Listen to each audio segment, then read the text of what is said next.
እቺ ሀገራችን ኢትዮጵያን አስተዳደር ብትባል ወይም የማስተዳደር እድል ቢሰጥህ ምንድነው የምታደርገው? መጀመሪያ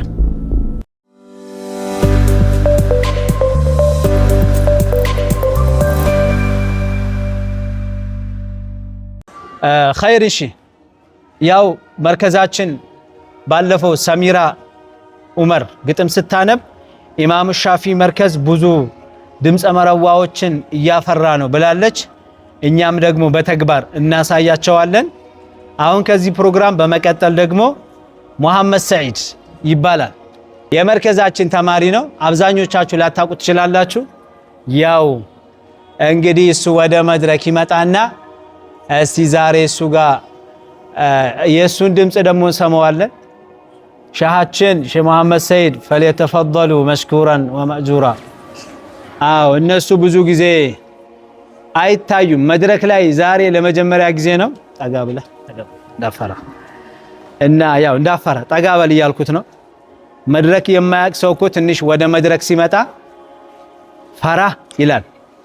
እሱ ደግሞ ያው አልፈራም ይመስለኛል። እናንተም ሌላም ቦታ ላይ የሆነ መድረክ ላይ ቀርባችሁ እንኳን ፕሮግራም ስታቀርቡ እንዳትፈሩ ነው። ይሄ ባጭሩ የዚህ የፕሮግራማችን ዋናው ሀደፉ ትልልቅ መድረኮች ላይ ቀርባችሁ በቃ አትፈሩም ማለት ነው። ኢንሻአላህ ኢንሻአላህ በለዋ ኸይር طيب ሼህ መሐመድ ሰዒድ ሰላም አለይኩም ወራህመቱላሂ ወበረካቱ። طيب እሺ ወደ መድረካችን እንኳን ደህና መጣ። መርሐባ። ያስፈራል እንዴ ግን ትንሽ ተማሪዎቹ ያስፈራሉ? የመርከዛችን ተማሪዎች አያስፈሩም እና ወንድማችን መሐመድ ሰዒድም አይፈራም። ይፈራል ያልኩት ያው ትንሽ መድረክ ላይ ከዚህ በፊት ቀርበህ ታውቃለህ? ሌላ ቦታ ትምህርት ቤት ምናምን ላይ እንጂ እንደዚህ እስላማዊ ፕሮግራሞች አቅርበህ ታውቃለህ? ዛሬ መጀመሪያ ነው። ማሻአላህ ዛሬ መሐመድ ሰዒድ ጋር እንግዲህ ጉዱ ይፈላል። ኸይር መሐመድ ሰዒድ 12ኛ ክፍል ተማሪ እንደነበር ካውቃለሁ ነው። 11 ነህ እንዴ? አንዷን መረቅ አረኩልህና ቀጣይ 12 ነው። 11 ላይ መውደቅ አለ እንዴ? ማለት ያው ብወርቅም መርገም ትችላለህ። እሺ 12 ላይ 12 ያ አላሁመ አህሲን አቂበቲ ነው የመጨረሻ ስለሆነ መጨረሻዬን አሳምርልኝ ማለት ያው የ12ኛ ክፍል ነው ማለት ነው። እንዴት ነው ትምህርት ጥሩ ነው? አሁን እየተማርክ ነው? መቼ ነው? እስከ ስንት ሰዓት ነው የምትማሩ? እስከ 6 ሺፍት ነው እንዴ? ሙሉ ቀን አይደለም? ከትምህርቶቹ ሁላስ የምትወደው ምንድነው? ባዮሎጂ ነው ባዮሎጂ?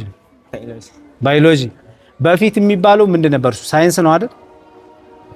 ባዮሎጂ በቅርብ ነው የመጣው። እሱን ትወደዋለህ?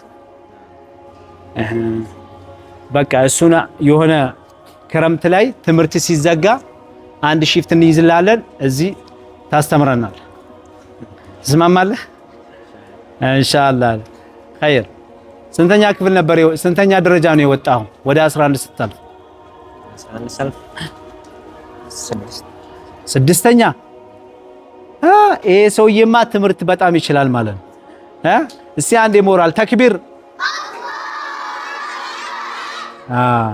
6ኛማ ከወጣ እኔም አሁን 12ኛ ክፍል ስፈተን በቃ ስማችን ተቀራራቢ ስለሆነ ታስኮርጀኛለህ። ተምረህ ጨርሰህ እስቲ እንደማን መሆን ትፈልጋለህ? ስትጨርስ ምን መሆን ነው የምትፈልገው? ዶክተር፣ ጠቅላይ ሚኒስትር አትሆንም? አሁን ትምህርት ቤት ሴቶች እህቶቻችንን አንድ የሆነ ሽማግሌ እዛ ላይ አስቀምጠው እድሜው ኤክስፓየርድ የሆነ ይሄው ሂጃብ ይከለክላል፣ ኒቃብ ይከለክላል። አንተ ብትሆን እዛ ላይ ምን ታደርጋለህ? የትምህርት ሚኒስቴር ብትሆን የትምህርት ሚኒስቴር ሆነ ለዛ አልከለከለም። ሴቶች ተገላልጠው እንዲሄዱ ትፈቅዳለህ? ለምንድን ነው ግን? ቆይ ትምህርት ቤት ላይ አሁን አስቸጋሪ ለሙስሊም ተማሪዎች ልጆች አዳምጡ፣ ይጠቅማቸዋል። ለሙስሊም ተማሪዎች ትምህርት ቤት ላይ በጣም የማይመችን ምንድን ነው እሱ? ተገላልጣ እንደዚህ መሄድ እንትን ያ አሪፍ አይደለም። እንደዚህ ከገላልጠው ምናምን መሄድ ተሸፋፍነው ቢሮ አሪፍ ነው። ተገላለጡ ይላሉ። እዛ እንደዛ ነው ተሸፋፈን። አሁን ለምሳሌ እንበለውና አንዲት ሴት እንደው ጸጉር የላትም እንበል፣ ግዴታ በጸጉርሽ ነው ትባላለች። ሌላ ደግሞ መቀጠል አይቻልም ተብሏል። እና መላጣ ብትሆን መላጣ ሆና ነው እንደምትሄደው። ሴት ልጅ የሚያምርባት ተሸፋፍነው አይደል? አዎ። ስለዚህ አንተ ትምህርት ሚኒስቴር ብትሆን ይሄ ችግር አይመጣም። አገሪቱን ብታስተዳድር ወይም ደግሞ እቺ ሀገራችን ኢትዮጵያን አስተዳድር ብትባል ወይም የማስተዳደር እድል ቢሰጥህ ምንድነው የምታደርገው? መጀመሪያ የትምህርት ሚኒስቴር ቢሆን ይሄንን አሁን መከልከል የያዘውን ነገር ከዛ እኔ በስነ ስርዓት እንደ ሙስሊሙ እንደሚፈቅደው እንደዛ እንዲሆን አደርጋለሁ። ያው ኢትዮጵያ ውስጥ ብዙ ሃይማኖት አለ። ሌሎችም ሃይማኖቶችም በብታቸው እንዳይነካ እንዳይጎዳ እያደረክ እሳቸውንም እንጠብቃለን። ያንተንም የሙስሊሙንም በስነ ስርዓት እንጠብቃለን። አክሱም የሚባል ሀገር ታውቃለህ? ሂዳ አታውቅም?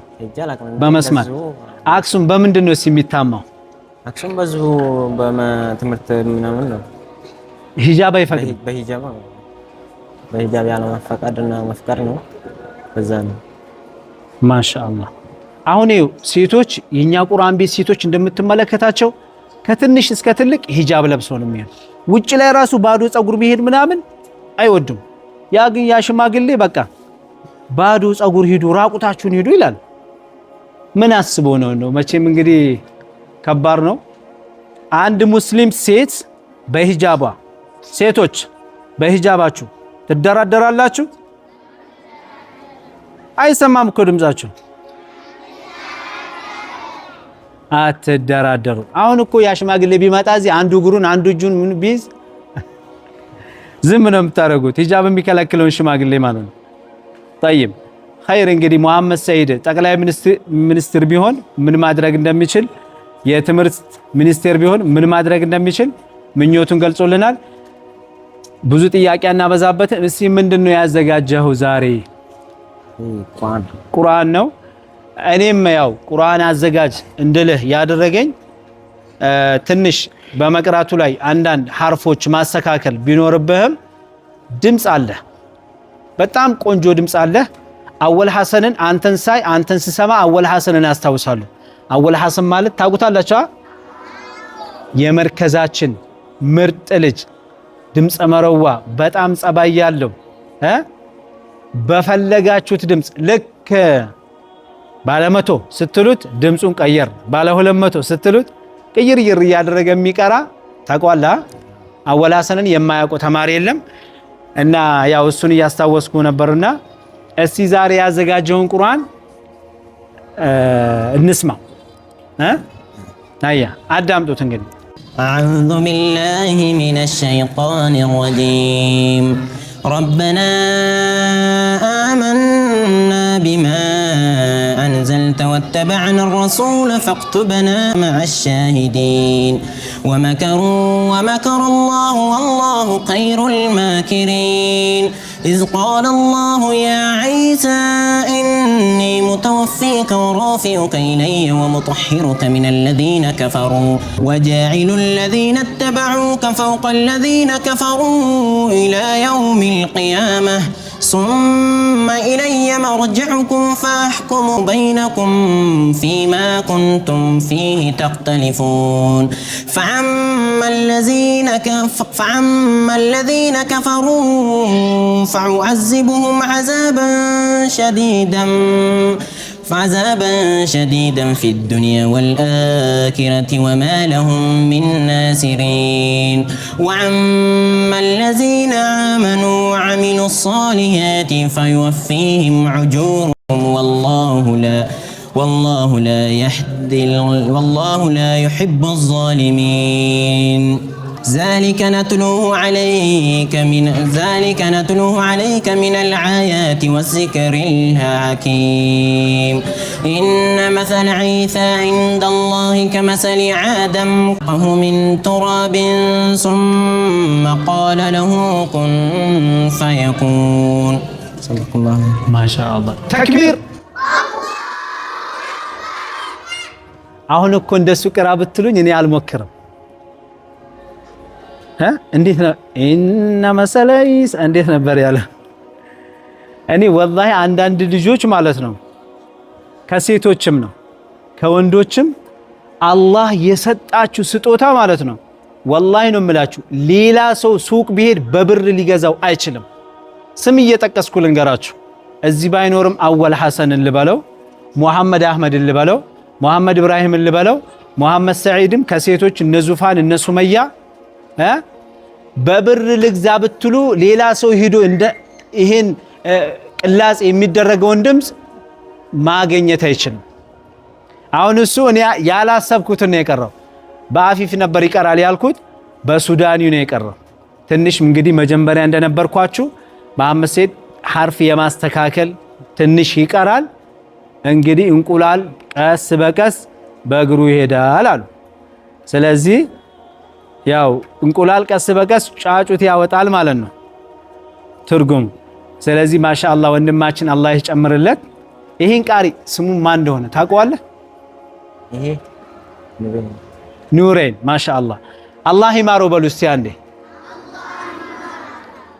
ወንድማችን የኢስላም ወንድማችን ባናቀው ማለቴ በአካል ባንተዋወቅም ሱዳኒ ነው በመኪና አደጋ ነው የሞተው ሱብሃንአላህ ዓለም ላይ ዛሬ ይሄው ቁርአኑ ይቀራል እሱ ይሄው የራሱን ድምጽ ይዞ ይቀራል ሁሉም መሐመድ አህመድ ሁሉም ሰው እዛ ቀብሩ ሆኖ አጅሩ ይደርሰዋል ማለት ነው ሱብሃንአላህ በተቃራኒ ደግሞ መጥፎ ዘፈን የሚዘፍኑ የተለያየ ሽርክ ያለበት ነሽዳ የሚዘፍኑ ሰዎች ወንጀል ነው የሚደርሳቸው በተቃራኒ ማለት ነው ስለዚህ መሐመድ ሰይድ እንደ ኑሬ መሆን ፈልጎ ነው መሰለኝ ቀጣይ ደግሞ ኢንሻአላህ ከዚያ አሻሽሎ በመخرج ሐርፍ ሁሉን ማስተካክሎ እንደሚመጣ ተስፋ እናደርጋለን አላህ ይጨምርልህ ያው ለመድረኩ አዲስ ስለሆነ ብዙ መድረክ ላይ እንዲቆይ አልፈለኩምና ነው መሐመድ ሰይድን በተክቢራ ወደ ቦታው ተክቢር